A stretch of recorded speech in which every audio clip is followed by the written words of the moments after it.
Rowdy from Mattyvison.com.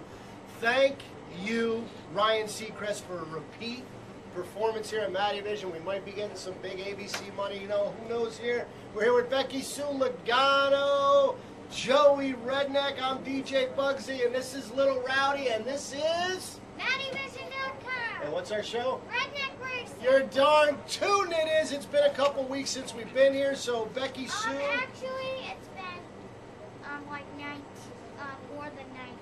More than 19 weeks. It's been a whole lot of time here. Becky Sue and Joey Redneck, what's been happening in the last couple years? Well, we went to Cape Cod. You went to Cape Cod, okay? And we came back, and my mother's car was fixed. And then it was fixed, okay. And Yes. then we just went to the house, and then we just went there and stayed. Cool, cool, cool. And I kept going to DJ's. Oh, all right. Okay, we're talking NASCAR now after my life with Lil Rowdy. Becky Sue's been at every race this year just about. We're running out of money, so Bristol was her last stop. Where are we at here? First, let's give a nod to Jeff Gordon for his 85th win. Woohoo! Right up top with David Pearson and Richard Petty's number Yes. 3. Is it, you know what I mean? You can talk about Jimmy Johnson's Drive for 5, whatever, but Jeff Gordon right now is with Betty and Earnhardt, and he's, like him or not, he's in the books. He's fantastic this year. It's just the changes that came around with Hendricks was a great motivation for him, I guess, to start winning races again. How do you feel about that, Joey? Oh, I think he's got a legitimate shot for the championship. I If agree. anybody's going to get thrown Johnson, it's going to be him. I agree. And then maybe Kyle Busch. Maybe Kyle Busch. Kyle definitely has a chance. He matured a lot. Yes, I agree with think that. there's one more driver you can throw into that mix that doesn't seem to get that he's a rookie. His name is Brad Keselowski, and he is smoking the tires and doesn't want to quit. Got to give credit where credit's due. The kid had a really bad accident practicing down in Atlanta for the road course and ended up breaking something in his leg, had a lot of back injuries, so on and so forth. Still got in the car, raced to Pocono, did the 500 miles, and ended up winning the race, which is pretty incredible. Yeah, very, very impressive. Maybe Miller Lite does know what he's doing by dumping the old man with the big ears. So how do we feel about Pocono going down to 400? Boring. Oh, going down? Going down to 400 Joe, this is your miles. track. What do you think? On my track. What do you think? I think it's a good thing. It's a I boring track. agree. Basically, how I feel about Pocono is you're a NASCAR fan, it's in your backyard, you have to go, but I would rather go to Bristol, I would rather go to Daytona, Talladega, any other day of the week. Happy to see that Doc Mattioli finally stepped down. I think we need to get some new blood in there, start turning things around, maybe put lights at the track, get a night race going there, possibly.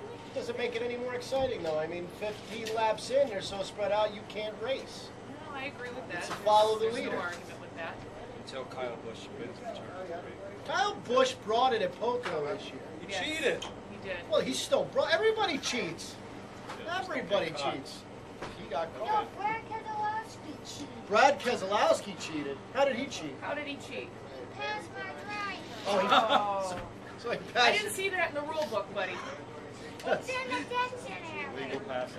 That is funny. You know what I noticed this year? We're speaking of Brad Keselowski and new drivers. There's been a lot of drivers that are winning for their first time this year. Is that a fluke? Is that a new generation of drivers trying to step up, or?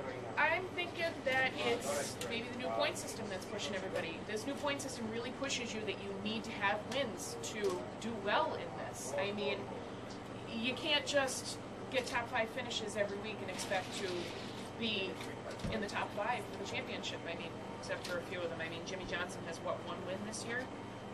But he's leading. Yeah, and he's leading the points. So, He only has one. yeah, 1 win this year.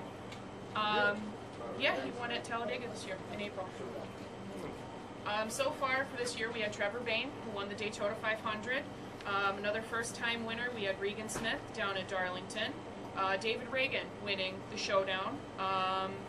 We also had David Reagan winning at Daytona in the second race.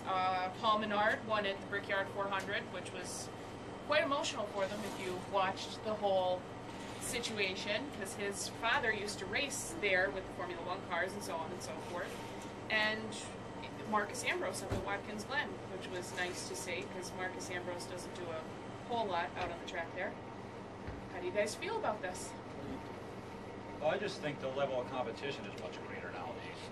I mean, like I said, everybody's putting money in for, like you said, the reason is they have to win. Yeah. Just like with Stewart and Junior this week. You know Junior's going to go all out. Yeah, because he's borderline. If he doesn't finish, I think what they say, I think it's 20th or better. Yeah, 20th or better. He is teetering on, he's in the 9th position. He's 120 points behind the leader. Tony Stewart's 122. So 2 points off. It's getting really competitive at this Brad's point. only 20-some points behind him. Yeah. Could it also be 145.